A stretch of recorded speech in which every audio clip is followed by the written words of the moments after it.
And welcome back to the Get Good Scrub podcast. It's your boy, Cool Guy Fonz, joined by the T1000 himself, MarcTheCyborg. First of all, I'm more like RoboCop than I'm like Terminator. The Terminator's a robot on the inside, human on the outside. I'm human on the inside. Okay, I have a human heart. I don't and know. feelings. Terminator 2, Arnold had feelings. Yeah, he had to eventually develop them over time. Okay, that's fair, but it's still that was an AI simulating feelings. It's not the same.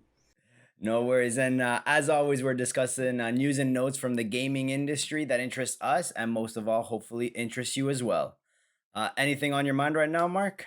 I'm not other than the fact that I was playing about 3 hours of AM2R the other day, just because the Metroid Dread news made me want to check out a Metroid game. And AM2R, or another Metroid Prime 2, it's not Metroid Prime 2, another Metroid 2 remake, is a fan remake of the Game Boy Metroid game, Metroid 2 Return of Samus, or Samus Returns. I think it might be Samus Returns. I'd have to look that up.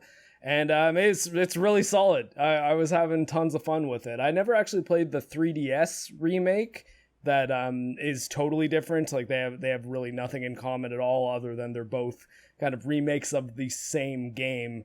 But I was thinking about doing kind of a deep dive into the Metroid series that I could hopefully finish before October, because that's when Metroid Dread is coming out. And I think people have Metroid on the mind, and that is technically a PC exclusive Metroid game, even though it's a fan remake and not an official one. But it's amazing. So I strongly recommend playing AM2R, everybody, before Nintendo's lawyers make it non-existent. Yeah, Nintendo and their lawsuits. Definitely looking to pick up a Switch before October because there's a lot of games I want to get on that Switch, and Metroid Dread is one of them. Metroid 5 Dread. That's the thing that makes it difficult, because 5 and Prime are similar sounding words, and I've been so used to saying the words Metroid Prime over the last, like, I guess 20 years, because that's been the kind of mainline Metroid games. Although, I mean, they haven't made one in a long time, even though Metroid Prime 4 was announced, and I mean, as far as we know, is never happening. It probably will happen, but like we have a title screen for it, and that's about it at this point. Speaking of games that we didn't think were gonna happen, we talked about it last week. But Dead Space updated their YouTube profile pic for apparently no reason. It used to be the Dead Space 3 logo, but now it's a new reformed Dead Space 2 logo. Probably hinting at a remake coming soon. Well, I mean, in Dead Space 2 and 3, I never got around to playing. I only played the original one, but I did actually push a little bit further on into Dead Space 1. I finished Chapter 2 a couple days ago. Did some of the zero-G stuff, which I noticed another thing that I did notice the first time I was playing. I just forgot to bring it up on our last show. For whatever reason, the on-screen button prompts that are telling you controls for new mechanics are only in gamepad. Like, I only get the Xbox prompts, but I'm playing it with a mouse and keyboard. So when it was time to like use the zero-G mechanics and like jump from one place in a zero gravity environment to another, it's saying to hold the left trigger and press Y. And I'm like, okay, left trigger is aiming. So I was like, okay, right mouse button. And I was like, why? And I'm like, hitting like every button on my keyboard, and I can't seem to do it. And then I just found out that I was aiming at the wrong spot. So I was aiming at the door on the other side of the room, thinking that I need to jump towards that door. But what I actually needed to do is aim towards the wall or the ceiling to jump to that so that I could stand on that and then jump from there to the floor beneath that door, and then enter the door with like the magnetic gravity boots. And I brought it home. I made it happen, but it was a lot of trial and error. Is it not a game that you can easily switch between gamepad and mousepad? Yes, but I was having the same issue because the problem was that I just wasn't targeting the thing. So I was like, I don't know if it's just me using mouse and keyboards making it so that this hold the left trigger and then hit Y isn't working, but I couldn't seem to make it work. And I mean, the last time I played Dead Space was around when it launched on PS3. So, I mean, obviously I didn't have the muscle memory of exactly how that mechanic worked. I remembered it. Like, I was like, oh yeah, the zero-G, I remember this stuff being pretty cool. And yeah, no, that sequence was really fun because especially on your way back, you have kind of a 0G fight against some necromorphs too. So you're like kind of flying through the air and like shooting these fast moving necromorphs. And yeah, again, Dead Space still fucks. Yeah. And in other news, Blue Box developer Hassam Karan appeared on Twitter to announce that he is actually a real person. He is not Hideo Kojima. He has no relation to Konami. But unfortunately, the companion app to Abandoned will be delayed until August. Thoughts? I don't believe you. Not you specifically. I don't believe you, Hassan Karaman. Yeah, there's way too many coincidences. It took them way too long to find. I feel like they had a casting call for like need a Middle Eastern Turkish developer lookalike that we can pose that lives in the Netherlands. Once they found them, then they put them on Twitter. I was listening to Sacred Symbols, like Colin Moriarty and Chris Ray Gun and Dustin Furman's PlayStation podcast, and they were talking about it. And Chris Ray Gun had a really interesting point that he's like, this guy's way too handsome to be some random game dev. Like, Yeah. the guy is like super photogenic. And he's like, look at the camera they're using too. Like, remember that Microsoft Xbox game reveal, and every single one of these Microsoft game developers looked like they were on like $30 webcams. But like this random dude in Turkey has like a red camera, like he's like fully 4K and produced with like nice lighting for a Twitter video. Yeah. Like a 30-second Twitter video. And I mean, like watching it, I'm just like I could do that here. Like, Yeah. But I mean, granted, I'm using a DSLR camera, but I don't think it would be impossible to get lighting at the standard. It looks like a LED lamplight to me more than like some studio film lighting, but you know, I still I think there's something up with that. I don't think it's quite as simple as he's just Hassan Karaman of Blue Box Software, the famous Blue Box Software, who's made that one game, Physical Training. Yeah. PT. Yeah. Moving on, today we're going to be discussing Sony's acquisition of Housemarque and the debacle with the Japanese Twitter account, possible Legacy of Kain reboot, Windows 11 gaming integrations, Aliens Fireteam release date, and obviously the Silent Hill update, which is oddly announced at the same time as this whole Blue Box Studios debacle. But first, let's go with Sony's acquisition of Housemarque. So Housemarque is one of the oldest video game companies in Finland, founded in 1995 after a merger of Bloodhouse and Terramark Studios. As of July, they were only 20 people, very small studio. Their debut on PlayStation was Super Stardust HD on the PS3, which was like an asteroid-like shoot 'em up. But their latest game, Revival, a roguelike third-person shooter, PS5 exclusive at launch, had a pretty good score on Metacritic. You played, I believe. You completed it? Yep. With the secret ending and everything.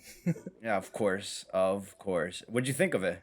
I loved it. I thought it definitely had issues, but it was a very, very fun game to play. The stability of it was a problem at times, particularly when I reached the final level of the game. My sound cut out entirely, and there was no way for me to fix it. And Returnal is a game where it has permadeath, and if you turn off your PlayStation, there's no save state. So I couldn't even attempt to troubleshoot the problem by reworking, resetting my PlayStation, reinstalling the game. Anything like that would have knocked me out of the final level of the game.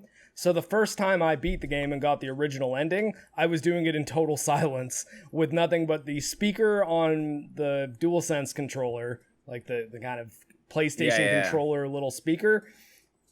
However, the point about that is it actually does give me pretty important information, because when your secondary fire, which is basically like your special attack, recharges, you get a sound that comes out of that. So at the very least, I knew when I could use my powerful attack again, and that's all I had to go on. But luckily, the final boss is, I honestly believe, the easiest boss in the game. So I didn't have too much of an issue with it, but it was a little rough. However, the shooting mechanics are incredible. For a game that can only be played with a controller, I didn't really ever feel like, man, I wish I could play this game with keyboard and mouse, because these controls just aren't there. Like, they were rock solid, and Housemarque's games are generally fantastic when it comes to their shooting mechanics. They're just not often fully 3D third-person games. They're usually top-down, dual stick, sort of twin stick shooters would be the genre that they specialize in the most. And they made a pretty solid side-scrolling, not really Metroidvania type game, but a side-scrolling action game called Matterfall that was also really good. And again, the common thing is that it's really tight controls, really tight shooting, and very tight movement mechanics. So I think that this was a smart purchase on Sony's part. I don't think that anyone could fault Sony for seeing the talent at this studio and saying, yeah, we want them working for us exclusively. That makes sense to me. I always kind of think it sucks, though, when that happens, because, I mean, it means that Housemarque isn't going to be able to make games for other platforms. Granted, it's been a really long time since they have. The last game I can remember they had that came out on Xbox 360 was Outland. That was also quite a good game, and that was kind of another side-scrolling action game.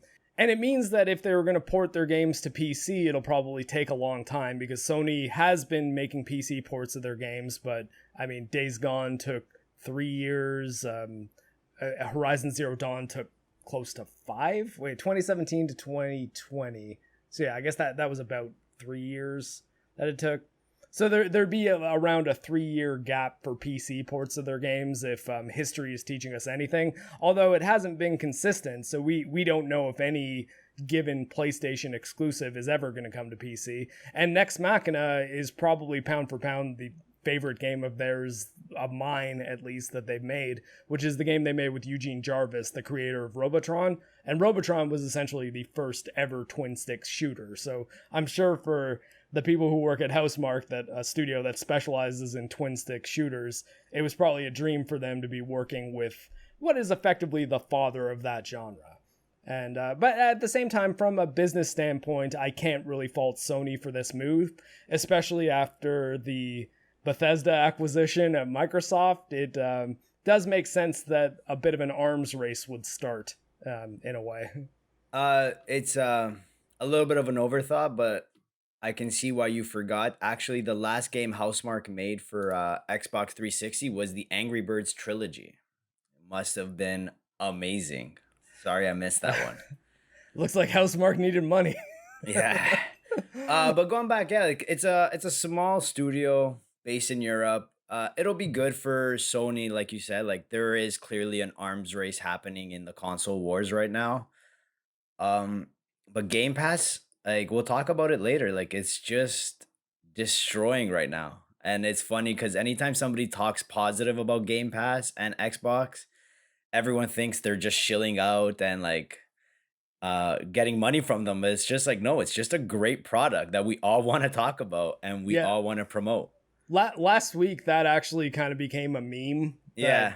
Mainstream games journalists in particular would be posting about the fact that it's like, yeah, I'm not paid by Xbox. Everyone's been accusing me of being paid by Xbox Game Pass. Why would I need to be paid by Xbox Game Pass to recommend a service so incredible in which you can? And then they'd like, I mean, as much as like I will harp on the unethical and often untrustworthy nature of mainstream access media, I gotta admit that was pretty funny. Yeah, it was good. You guys, that's a good move there. It was a good Twitter thread. Well, because also, I mean, it's self-awareness and poking fun at themselves in a way, which I find that crowd tends to have a lot of issues with.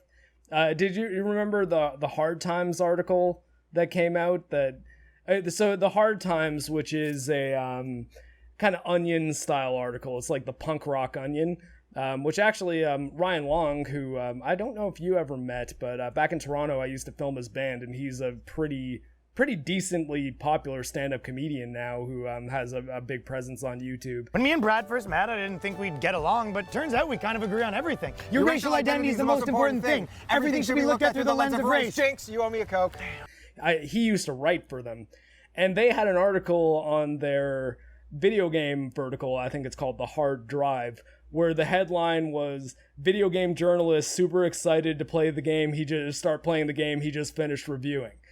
And I saw that one. It was nothing but, like, from the mainstream games journalist, though, it was nothing but salty Twitter posts, like being like, yeah, this is like really pushing a stereotype that we like moving away from, or this ain't it, chief, and like all these things. Like, guys, you're playing in it's an Onion article, essentially. Like, you don't argue with satire articles that are very clearly from satire outlets. Like, have some self-awareness.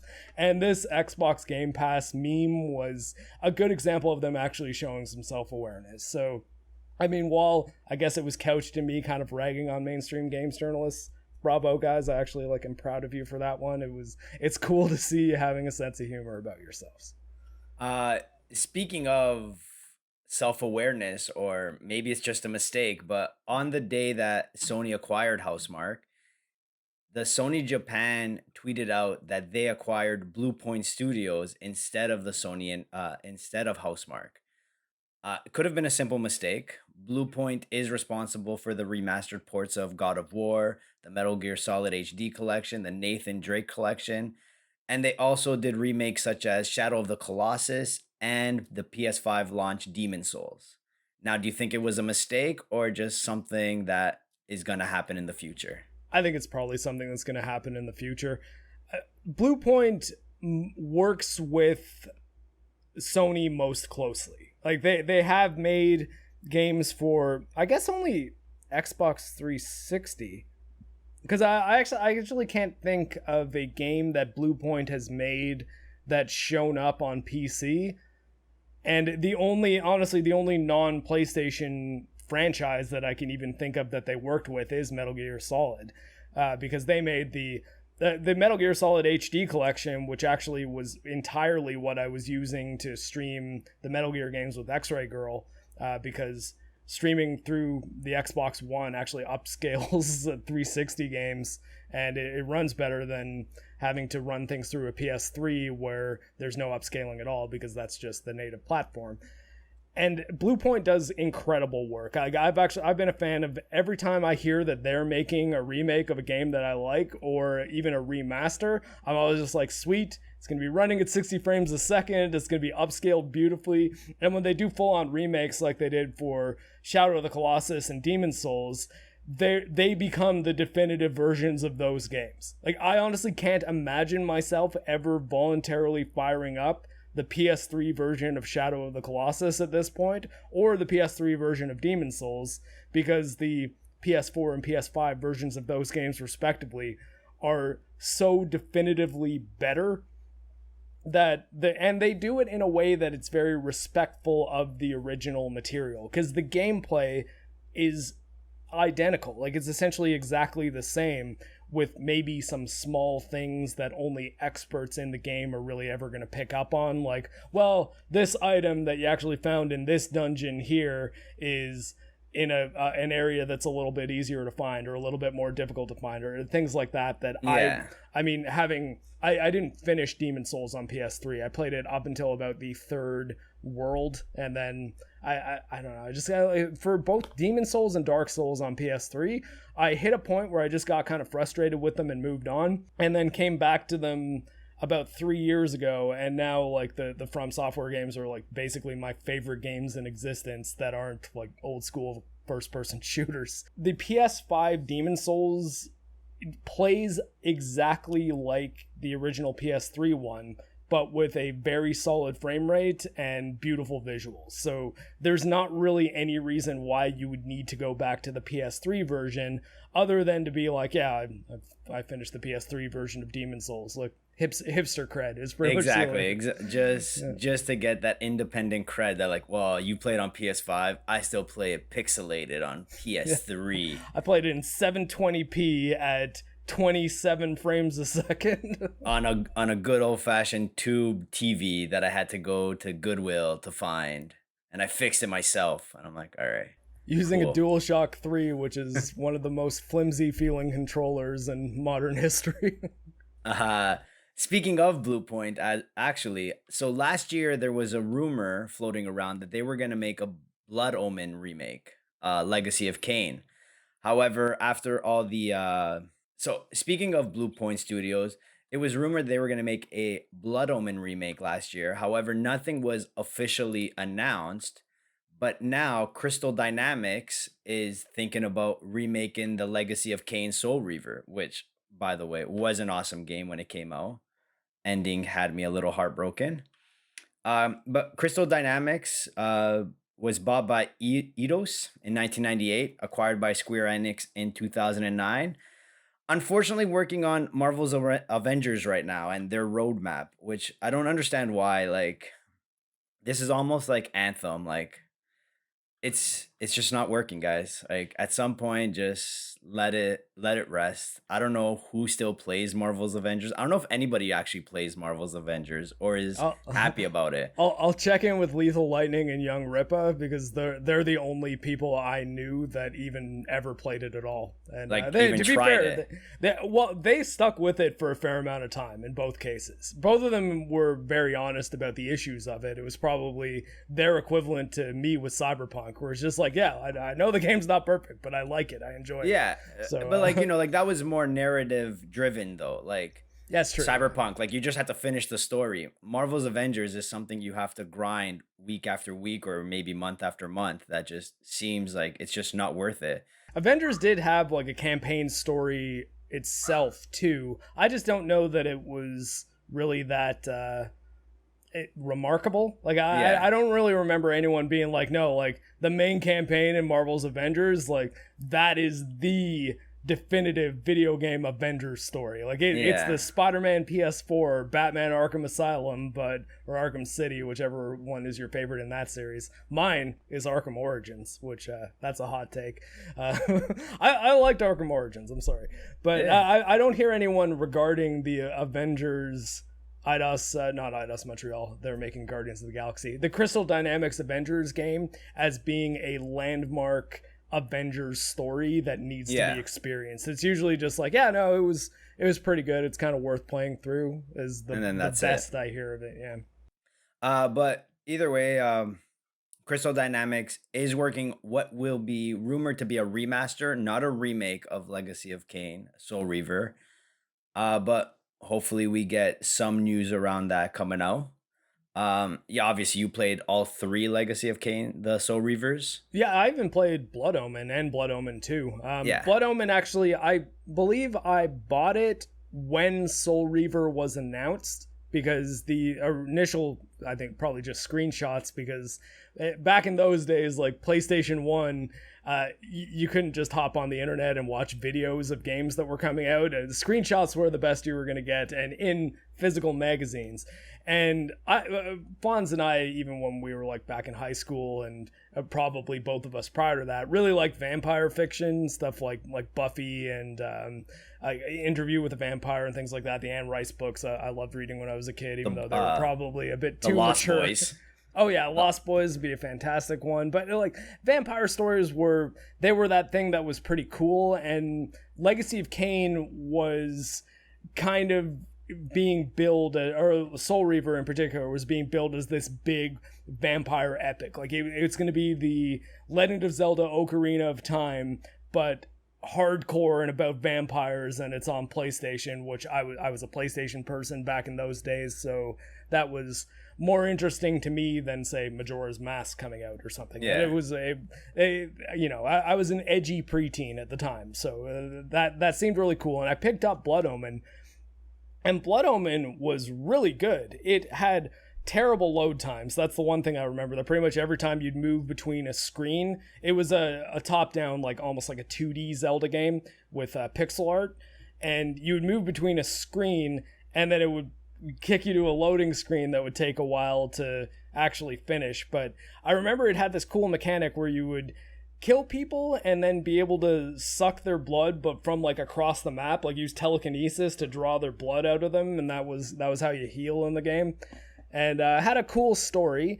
And Soul Reaver took an interesting turn from the end of Blood Omen, because Blood Omen you play as the titular Kain for like Legacy of, And in Soul Reaver, it takes place a couple thousand years or a couple hundred years after Yeah, like a very long time. It's almost like a post-apocalyptic like vampire.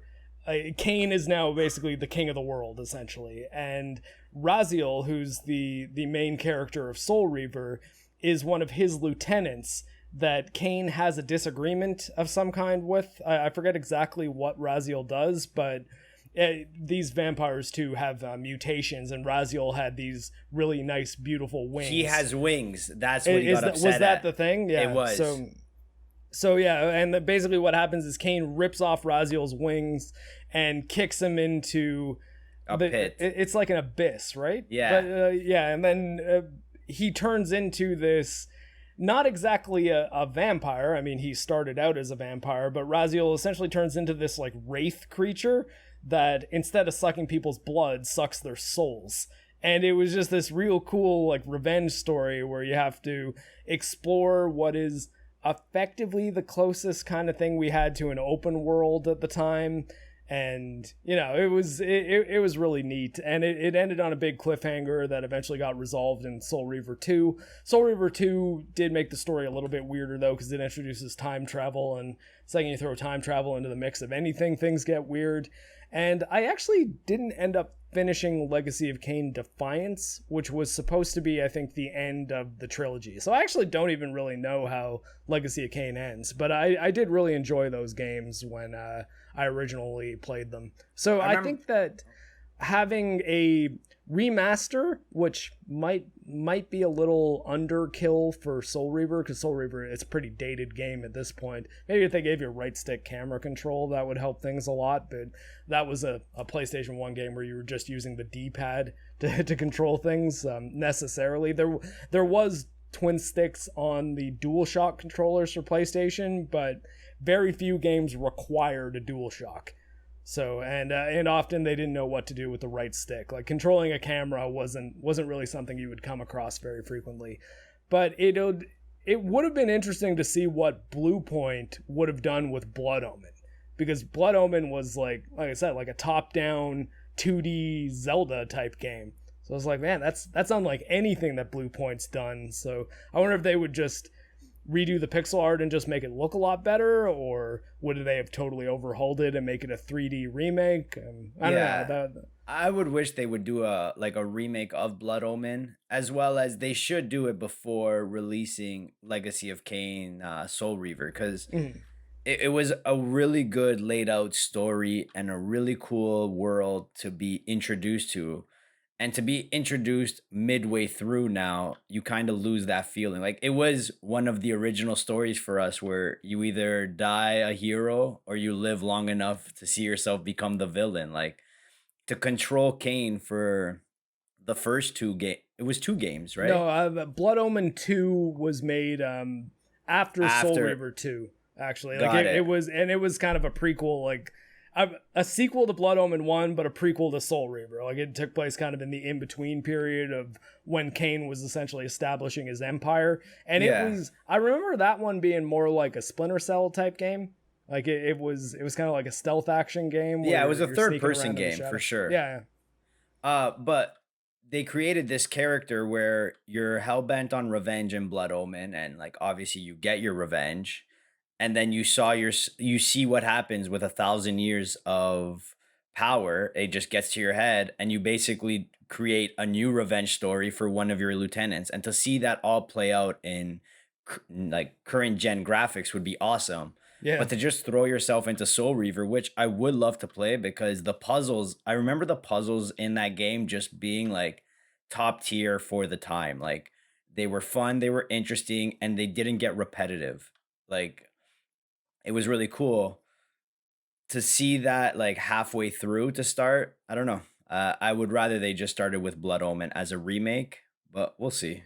Yeah, and you figure that especially the Legacy of Kain series is now so long in the tooth that you're essentially starting over regardless. Yeah. So you kind of no one knows about it. Yeah, no one was like, oh, Soul Reaver. You're like, yeah, this is the good one. Like, most people will be like, oh, Legacy of Kain, what is this? So if you started with Blood Omen and kind of established this more medieval style, like traditional vampire story that then in the subsequent chapters, like Soul Reaver, kind of evolved into this more post-apocalyptic, like kind of crazy thing that spans all these generations and timelines that I think they could really have something. And it would be so much more interesting to, even if it is still a remake based on an established property and not something completely original or a new IP, I just think that Legacy of Kain would be such a cool thing to see when compared to something like the Avengers. Like we've had so much of the Avengers over the last 10 years, and I'm not really complaining about it because I liked a lot of the Avengers content, or the MCU content. Haven't liked a lot of what I've seen lately, but I mean that kind of I think speaks to the fact that it's like maybe we're kind of not necessarily done, but maybe Cape stuff is falling out of favor, and we should take a look at either brand new ideas, which I think would be preferable. And I mean, on Bluepoint's credit, Returnal is sort of unlike anything else I've seen in other fiction, other than that it's a roguelike. So the format is in, but like Returnal is a new IP. And I think Legacy of Kain would be a good middle ground to be like, it's somewhat memorable. There is a generation of people like us, like in our mid-30s, late 30s, who grew up with those games that would have the brand recognition for it, but it's also kind of fresh because there's not a lot of vampire games that are coming out these days. Even Vampire the Masquerade Bloodlines 2 got effectively canceled. We don't really know what's going on with that game at this point. So the one debatably promising looking vampire game that was even announced like didn't end up coming out, and apparently the developer was fired. So I don't know, I see a big gaping hole where Legacy of Kain, the franchise, could slot in nicely. And I think if Crystal Dynamics wanted to move on from Tomb Raider to something, and they didn't want to make something brand new, Legacy of Kain would have been the move, and it kind of sucks that they went with Avengers, at least as far as I'm concerned. So moving on, we got the Windows 11 integrations, and I know you want to obviously focus on the gaming integrations, but it's actually like everything Android. So Microsoft is using the Amazon App Store to bring Android apps to Windows 11. It was a project that they started in 2015 with Project Astoria. But finally, they couldn't do it with Windows 10 because the bridging of integrations was not working properly. So they had to overhaul it for Windows 11. They announced, I don't know, did you watch the presentation from Windows? I didn't know. I've just been reading some of the synopsis of it, like the bullet points. So going back to our Hassam situation, like these are what developers look like and talk like. Like it was a pretty like just listening to them. I was like, what do you guys even know what you're doing?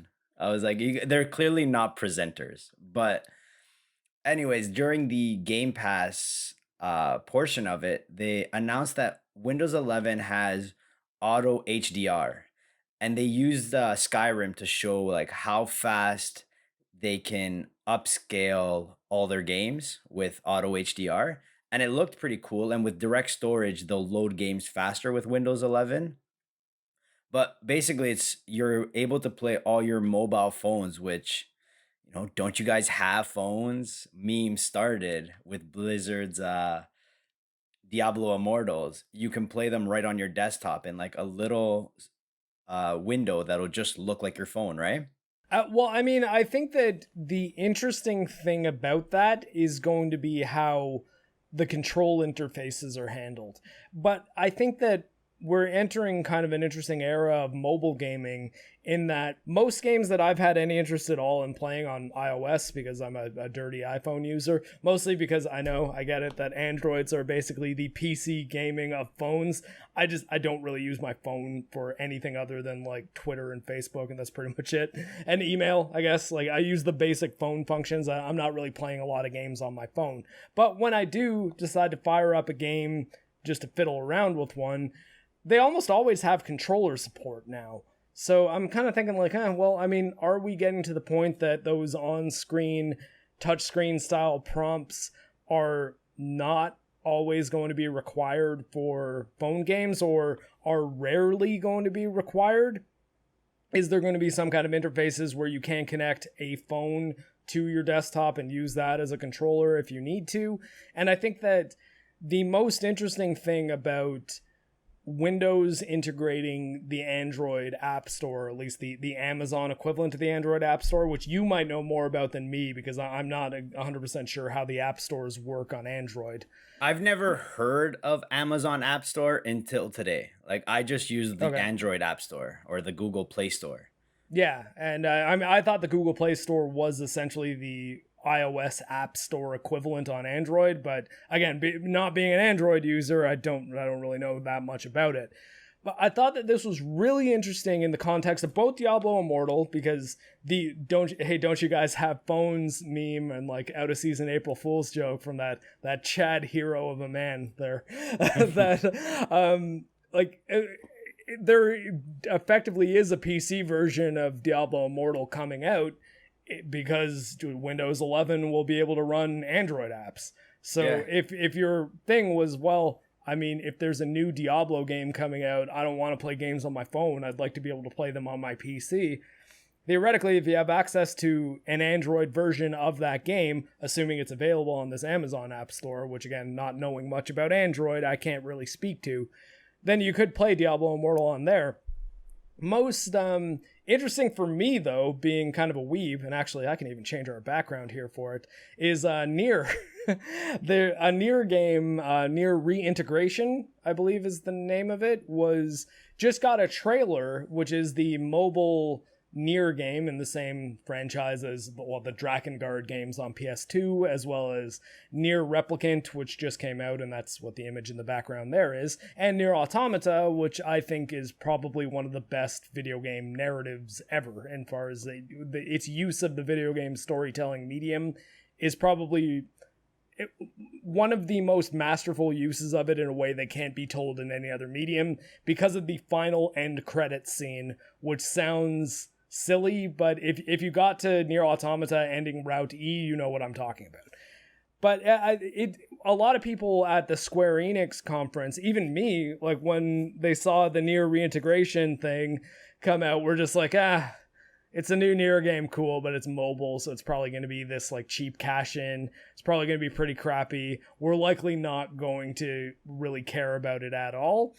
But the Windows 11 Android integration with the trailer for Nier Reintegration, I think it's actually kind of funny that the term integration is coming up there. Am I getting that right? Is it Nier Reintegration? Oh, it's Reincarnation. That's it. Okay, so I did mess that up. But yeah, so it was interesting to see this news of the Windows 11 Android integration with Nier Reincarnation's trailer, where the Nier Reincarnation trailer actually looked like a really solid turn-based RPG set in the Nier world, and it came kind of alongside the news that it's like, well, you might not have to play this on your phone. And for me in particular, again, this is very subjective for me and anyone else who makes video content, is capturing footage on a PC is way easier than using anything else to capture footage. So one of the main reasons why I didn't really want to make any video content on the Hironobu Sakaguchi game Fantasian, which recently came out, is that the only way for me to actually capture footage of it would be to play it on an Apple TV with a PS4 controller and run it through a capture card. And I was just like, it's too much work. Although, to be fair, that's how I capture most of my movie content. But you know what I mean? Like, giving people the option to play all these mobile games that might have reviewed pretty well, might be pretty critically acclaimed, but a lot of people are just like, yeah, but like my cell phone isn't what I want to be using for playing video games. Like, it's not something I'm interested in doing at all. I don't have like a Switch style controller bracket for my phone, and I don't want to do that. But if you're like, oh, but I play games on PC, and hey, I guess if I can fire up what's effectively an Android emulator that's officially supported by Windows 11 and just legally buy these games and run them, why not? No, it looks like it's gonna be pretty interesting. Like Windows 11 looks like it's a step forward in the right direction based on usability and graphics. And I know you're always a big fan. Like the more opportunity you have to play different games on hardware that you want to play it on is always a better choice, right? Than exclusivity. Like, well, this is a mobile game. You can only play it on your phone. There is no way to play it on a PC, right? Yeah, I mean, my philosophy on platform exclusivity or particular hardware exclusivity, not necessarily like which stores you can buy it on, though not a fan of the Epic Store, as I've made very clear in several videos. But I don't like the idea of having to buy 10 different devices that essentially do the same thing just because there's software licensing deals that are like, your hardware that could physically run this program can't, because we made a business deal that means you have to buy this less powerful, also expensive though, piece of hardware that does the same thing as a device you already own. And I just kind of wish that, like I said, if Sony would charge me $800, like $300 above the price of a PS5 for a PCI peripheral that I could just hook into my PC that would make it compatible with all PlayStation 5 games, I'd buy that. Like, for me, it's like not even a matter of saving money. It's just I don't want to have like 60 devices hooked up in front of me. And honestly, right now, that's kind of what I have, because if I want to capture console games, I need a network web of wires connecting all sorts of things and angering my wife, because we'll be married by the time this airs. Yeah. I obviously not like you, but I definitely know the feeling of like hooking up way too many devices just to play like old games or different games. Moving on, we got Aliens Fireteam got a release date, August 24th. Co-op shooter from Cold Iron, 4-player co-op, which they emphasize how much you want to play with friends, but did not introduce crossplay. So again, the exclusivity of if you're an Xbox player, you're playing on Xbox with your friends, or if you're PS4, PS5, well, I guess both, you're playing with your PS friends. AI stand-ins if you have no friends. Various versions of xenomorphs. I think they said like something about 20 to 30 different xenomorph characters that like, or enemies that you'll fight against. Start off with 2 primary weapons and a sidearm. People talk about it looking like a lot like Back for Blood, but honestly, I got a lot of brute force memories when I was watching the gameplay, and I was like, oh man, let's hook it up.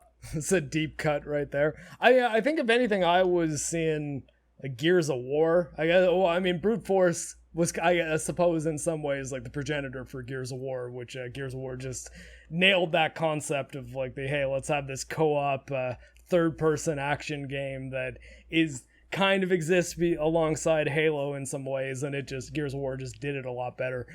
But I thought that there was a couple interesting things about this trailer.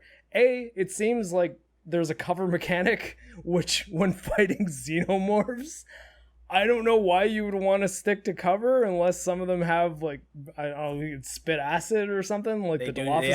yeah, there is one version that spits acid. I think one throws like something that blows up. I thought I saw. All right, I guess that's why there's a cover mechanic, but still, like, I mean, I think that when fighting against the xenomorphs from the Alien franchise, the last thing I would be thinking is, oh, let's stand in one spot and hunker down and pop out and shoot. It's like, no, moving at all times. That's what you want to be doing.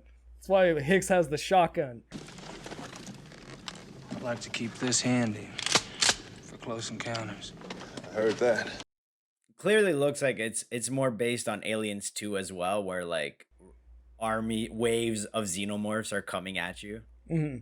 Yeah, and like again, it's we were touching on this a couple episodes ago, or maybe last episode, where the Left 4 Dead style game seems to be hitting a fashionability lately, where we've got Back 4 Blood, Dark Tide, the Aliens Fireteam. There seems to be a lot of Left 4 Dead style 4-player co-op action shooters coming out. I'm kind of hopeful that this one's going to be good, because It's been a while since we've gotten a good game in that franchise. Alien Isolation was pretty good. Not really my type of game personally. I'm not a huge fan of the hide from the enemy style horror game. I get that it's very scary. I'm not really faulting it, but it's just not really my thing, and not really, I guess, what I want from the Aliens universe. And I even actually fired up the other Aliens game, Alien Colonial Marines, which was produced by our favorite CEO of a publisher / developer, Gearbox. Randy, Gearbox is starting to become our favorite company to just rag on. Yeah, and they give us so much material. Yeah, and I mean, like, to be fair, I loved Half-Life Opposing Force. That was a great expansion. I really liked the Band of Brothers games. Those were very good too. I thought Borderlands 1 was okay. Haven't really liked anything else I've seen from Gearbox since, though. And Aliens Colonial Marines was probably the first time where I was just like, oh man. Like, I originally played it on Xbox 360. I got it on, I actually just gave Randy money. I got it for $6 on the Steam sale because I knew we were going to be talking about this. So I was like, I should play Aliens Colonial Marines again, see how it holds up. On my RTX 3090 graphics card, it dips from 62 frames a second to 58 and 56 constantly. So I'm like, it has inconsistent frame pacing, and like it won't run faster than 60 frames a second, even though it's like an Xbox 360 era game running on a modern PC. And it's got this really, really heavy film grain. The enemies seem smarter than I remember them being, so maybe they patched out that one line of code issue that they had. There was tether. Like a typo. Yeah, the word tether was misspelled. So it was brought forward by it was first founded by modder James Dickinson 963, where somebody in the code added an extra A on tether after the E. So what the xenomorphs would do would run up to your character and then just stop because they're looking for the code to tether to their to your player, but that code was broken because of a typo. So all they would do was run up to you and then just stop and look at you and jump up on their hind legs because they didn't know what to do once they got close to you. That's pretty funny. Yeah, so they weren't acting like that in game, to their credit. So I guess it got fixed. Yeah, but it was still just a very generic, like, walk through the corridor, a bunch of the same type of enemy just run at you. You shoot them, they all die in a few hits. It just and I was playing on the hard difficulty too. It was challenging at times, but just because they would be throwing enemies at you in weird directions, it was very dark lighting, and the enemies are 100% black, and they don't really, the sound isn't very telling. So I was like, every time I'm getting killed, it's just because, like, oh, there was one that was killing me from behind me, and I just didn't see him and didn't notice that I was being hit. Also, because anytime you're damaged even a little bit, you get these big red borders at the side of the screen that don't go away. So most of the time I was playing, I've got this red glow around the monitor. I'm just like, that's like annoying to look at, man. So like, we need the Alien 2, like Aliens plural, James Cameron's Aliens, is probably, if I had to pick one movie to be my favorite movie of all time, it's Aliens. Like, I love Aliens so much, and I'm an Aliens is better than Alien person. I love Alien. I think Alien is a great horror film, but Aliens is one of my favorite movies ever. So I really, really would love it if there was a game that did that movie well, or like that movie's tone and atmosphere well. I don't know if it's going to be Fireteam, but it looks at least okay. One thing I did find kind of interesting, though, which is probably smart for a visual design perspective and content variety perspective, though, is it seems like there was a lot of environments and structures and things like that, and even one of the enemies that were taken from Prometheus and like the kind of Alien Covenant, like, sequel series, sub-series that's happened in the last little bit. And while I don't think those movies are particularly good, I always did find some of the visual elements of Prometheus to be pretty cool. And I think that having areas like the engineer's planet to explore and having there be like actual xenomorphs that you fight and there being some action could be pretty cool, and gives them some variety that they can present to the player from like a level design standpoint. So I thought that was neat, and I didn't really expect that. I thought it was just from the initial trailer. Yeah, I thought it was just kind of going to be all like, okay, everything looks like the planet from LV-426, like the planet from Alien 2 or Aliens, and that's it. But it seems like it looks like they're putting some work into this game.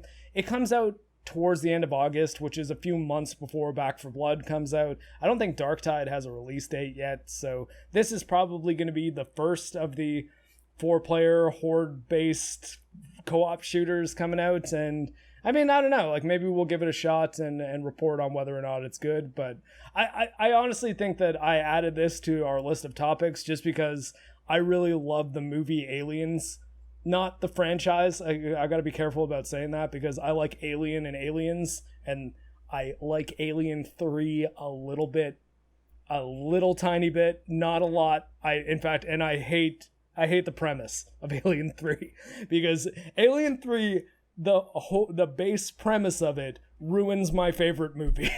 Yeah. Like it basically says like, hey, remember these characters who you were rooting to survive and they overcame all that adversity and lived? Yeah, they're all of them except for one of them are dead. Fuck you. Yeah. But I don't know. I thought Alien 3 had its moments. Charles Dance, good performance in it. Prometheus had its moments as well. Like I watched it a couple times now. I liked it enough to watch it a couple times.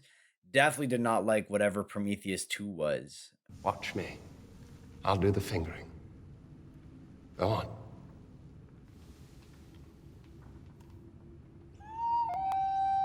Alien Is that what it was called? Yeah. I was definitely off that one. But I think Alien, like that franchise, suffers from the same thing the MCU's suffering from now. It's just like overexposure to a world that you haven't fully developed just causes problems to the earlier works now, right? Mm-hmm. So like for everything they want to make a movie about where they change something that was already definitive. Oh, I guess Star Wars is probably the biggest the biggest story that like the more they add to it, the more it takes away from the original property. So, you know, it's going to be cool to play. I believe it's not even coming out with a full price tag. I think it's only like $39.99. Yeah. It's a $40 USD MSRP, which I think is smart for a game that is AA as far as like its budget standpoint goes, because I don't think it's going to be like a fully fleshed out campaign or anything. It's probably going to be more like the World War Z game that I think I talked about a couple episodes ago that I downloaded on Game Pass specifically because of the video that I'm still working on for Days Gone, which by the way, I'm now finishing up my Days Gone script because I have the secret ending done. I've killed all the hordes, and the horde fighting in Days Gone is super cool. I can't wait to like actually make my video on that. But I think it's going to be more like that, where it's just a multiplayer wave-based or you know, a horde mode style co-op shooter that stays in the pocket as far as its goals. It's not trying to do too much. And I think that when those games try to charge $70, it's $60 USD, $70 USD for PS5 games, they'll end up disappointing people for sure. So I think it's smart of them to be shooting for a more reasonable price point. Speaking of Steam sales or sales in general, Steam is having a sale until July 8th. A lot of good games on there, man. Death Stranding's $25. Resident Evil's under $10. Oh, sorry, Resident Evil 7, Biohazard. Titanfall 2 is $6. Get Titanfall 2. Even though I think the multiplayer for Titanfall 2 is under attack from some hackers or something like that. I watched Upper Echelon made a video on, there's apparently some hacker collective that's trying to like sabotage Titanfall 2, but the campaign for Titanfall 2 is definitely worth $6. And I don't think anything's wrong with the campaign. It's a really good shooter campaign. Halo Master Chief Collection is $20. That's a lot of game. That's like $4 a game. Yeah. And even like the Mass Effect Legendary Edition, which literally came out like what, a month or two ago, is $50. But there are some good games out there. Check out the Steam sale. You have until July 8th. Mass Effect 1, I really like the Mass Effect trilogy, but I think I got so turned off by Mass Effect Andromeda that I have no interest in the Legendary Edition of Mass Effect. Oh man. I was like, I have all the games on Steam. Like, I was like, I don't know. I feel like if I wanted to replay Mass Effect, I could have replayed Mass Effect at any point in the last several years. Like, on, like, it was a good trilogy. It was a good trilogy, and the Legendary Edition fixed like the shooting mechanics of the first one, which was his biggest problem. Yeah. And it had the best role playing of the trilogy, like the most options as far as the dialogue and different ways that things could pan out. But I don't know, I guess I mean, maybe if I gave it a shot, I would get back into it, but it's just I have no drive to be like, man, I gotta get back into Mass Effect. Like I just kind of don't care. Yeah. But and then finally at the last thing on our docket is this Silent Hill update where Konami and Bloober Team announced a cooperation agreement, which sounds exactly like it says. They just jointly developing selected contents and exchanging know-how is what Bloober Team has announced. Delightfully vague, but what this calls back in a very interesting way as far as the Blue Box conspiracy goes, which I guess we're falling into talking about for the second time in this episode in the second week in a row, is there was a tweet from Nibbleion, who is kind of my go-to gaming news source these days. I find his Twitter feed tends to cover almost everything that I am interested in for gaming news, and prevents me from having to go to a lot of the video gaming news websites that I'm mostly bothered by. Not entirely bothered by. Every so often I need to look something up in a walkthrough and I'll find myself on IGN.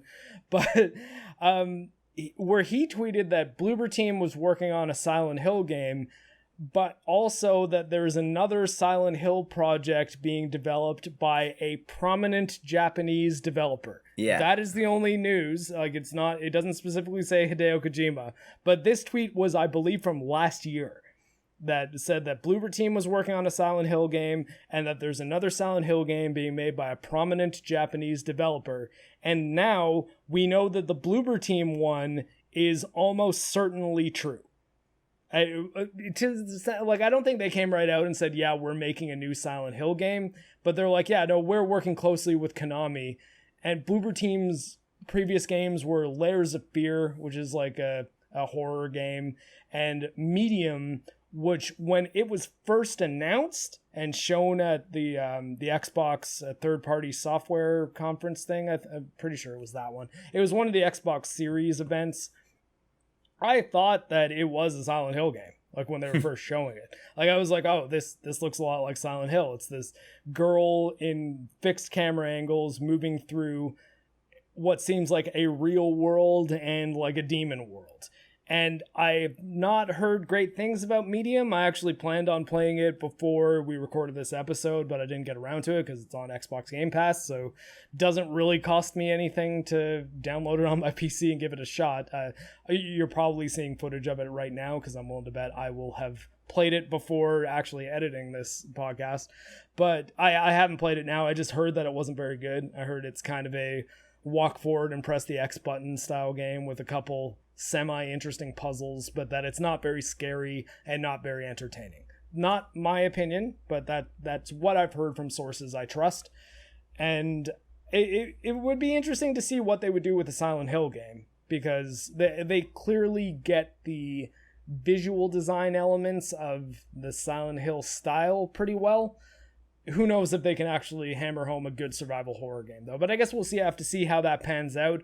I just thought that was worth bringing up because when you reference it to the old tweet about Bloober Team working on Silent Hill and also a Japanese developer working on Silent Hill, that does add a little bit more smoke to the Hideo Kojima might actually be working on a Silent Hill game fire. It's been rumored too, like, this isn't new. Like, we've been talking about it for a while, that Konami plans to start licensing out their their other IPs, Castlevania, Metal Gear Solid, like they're finally open to allowing other developers to develop games for their IPs because they've lost a lot of money with like Metal Gear Survival was just a flop. And I don't think that cost them all that much though, because that was basically just the assets of Metal Gear Solid 5, and then they just kind of created a zombie game from it. yeah. Also, Contra Rogue Corps wasn't a really big one that they were banking on. Didn't even play it. Yeah, see, so like they've had enough flops where like you get to a point of like, why would I do the work for a flop when somebody else wants to do all the work but give me money regardless of how it does, right? Yeah. Well, I mean, that's it's the upside to licensing as a strategy. They'd be like if you don't want to invest the time and the oversight and all the work, you can just be like, hey, let's license it to this developer, a developer like Bloober Team who clearly is inspired by Silent Hill, so they'll have the passion necessary that to make a good Silent Hill game. Because again, I didn't play Layers of Fear, and as of this recording, I haven't played Medium, but haven't heard good things about Medium. But let's assume that they have the passion to make it so that a Silent Hill game is the thing that they are meant to do, that they can do that well. Why not? And worst case scenario, if they don't do it very well, Konami can be like, well, I mean, we just licensed the IP to this team. If you don't like the Silent Hill game they made, your beef is with them, not with us. Like, it kind of washes their hands of a lot of it too. Whereas like hashtag fuck Konami was a thing that was going around pretty consistently when Metal Gear Survive was announced. Yeah. Like it was like everyone blamed Konami for that more than anyone. So I think that at a certain point they're just like, well, we had a fight with Kojima that maybe had some solid reasoning behind it, but ultimately now people are mad at us. So what do we do? Yeah, but like don't like, it still would be bad if they license it to everyone and somebody makes a bad game. Like it still does look bad on them. It's you more have to choose your licensees more specifically, and a team like Bloober Team would work really well because they've shown that they're in the survival horror genre. They'll treat Silent Hill with respect. So would Kojima, and it would be awesome. But like you said, like it wasn't only Konami's fault that Kojima left. Like Kojima did David Hayter pretty dirty. Yeah. Right? That's something that, as much as I like and respect Hideo Kojima quite a lot, it really does suck the way he handled the David Hayter being recast with Kiefer Sutherland situation. For people that don't know what we're talking about there, David Hayter was the voice of Solid Snake, the kind of famous Clint Eastwood style voice that sounds like this. Metal Gear. Metal Gear. Like I don't do it super well, but I've always loved David Hayter's performance as Snake, or as all of the snakes for the most part, except for Solidus. He didn't do Solidus, but he did Solid Snake and Naked Snake. Oh, I guess not Liquid Snake either. The ones that look like Snake. Yeah. Big Boss and Solid Snake. Big Boss and Solid Snake. For the most part. Yeah, for Metal Gear Solid 5, though, Hideo Kojima recast David Hayter with Kiefer Sutherland of 24, who, granted, I also like quite a lot. We were talking about the Lost Boys earlier. He was kind of the main muscle vampire in the Lost Boys. Not the main vampire though. Watch the Lost Boys though. That's a good movie. And Jack Bauer from 24, which is a show that, along with watching Buffy the Vampire Slayer and Angel, is probably the DVDs that Fonz and I back in high school abused most heavily. We would go to each other's houses and watch Buffy the Vampire Slayer, Angel, and 24 on DVDs back when full season DVDs were first becoming a thing. Season 5 is the best season of 24, and Angel for that matter. Yeah. Not a Buffy though. Buffy 3. Buffy is 3. Maybe 3. Yeah, 3 is the best one. Yeah, I could see some of the arguments for Mahler's actually made the argument for 6, and it's making me think I got to rewatch Buffy season 6 because I don't remember liking that one particularly much. It wasn't. It was a lot of up and down. Anything with Dawn, but we're getting on a tangent. Yeah, it's true. But watch 24 season 5 though. I actually don't even think you need to watch any of the rest of the seasons of 24 to be entertained by 5. 5 was just really, really solid. Jack Bauer is Kiefer Sutherland's character, and he's really hardcore. That's all you need to know. Yeah. He's a counterterrorism guy, and he's stopping a situation that's going to come to a head within 24 hours. Speaking of, like, I was thinking about this the other day. Metal Gear Solid 5 would have been just crazy good. Obviously, he didn't get the time to do it. Is if you played the game originally with Kiefer Sutherland as the voice, but then as soon as you beat the game, you unlock David Hayter as the voice for Ishmael, and you keep Kiefer Sutherland as and that's the thing that would have made sense. So yeah, we should get back on talking about the recasting issue. So spoilers for Metal Gear Solid 5: The Phantom Pain, because there's no way we can really and we can't really talk about this properly without going into the big twist at the end of Phantom Pain, which totally makes sense and is freaking awesome, by the way. Yeah, and I did like how they did it. It seems that especially within the context of that story development, the total recasting was weird. Because in Metal Gear Solid Ground Zeroes, which is like the prequel chapter, or like the prologue chapter for Metal Gear Solid 5, it's Kiefer Sutherland's voice. The character you play as in Ground Zeroes is the character Big Boss. So that should be David Hayter's voice. The thing is, that ends with a helicopter crash. 9 years later, you think you're playing as that same character waking up from a coma that he's been in for 9 years. That character sounds like Kiefer Sutherland, and probably should sound like Kiefer Sutherland, because it's not Big Boss who you're playing at. You're playing as the medic that was on the helicopter that is basically being engineered to be the body double for the character of Big Boss. Ishmael, that Fonz referred to a minute ago, is the real Big Boss. And in the prologue chapter for Metal Gear Solid, not the prologue, sorry, in the first chapter of the Phantom Pain, after the Ground Zeroes prologue, Ishmael has bandages all over his face, so you can't tell that it's Big Boss, that it's like basically the Solid Snake face, clone face, that is the character Big Boss. And he sounds like Kiefer Sutherland. So what Fonz is referring to is that if they made Big Boss just sound like David Hayter, because that's what we know Big Boss sounds like, and the medic, Venom Snake, or Punish Snake, the character that you play as for the vast majority of the Phantom Pain, and all of the Phantom Pain, just not Ground Zeroes, was voiced by Kiefer Sutherland, that would have made perfect sense. And it's kind of weird that they didn't do that.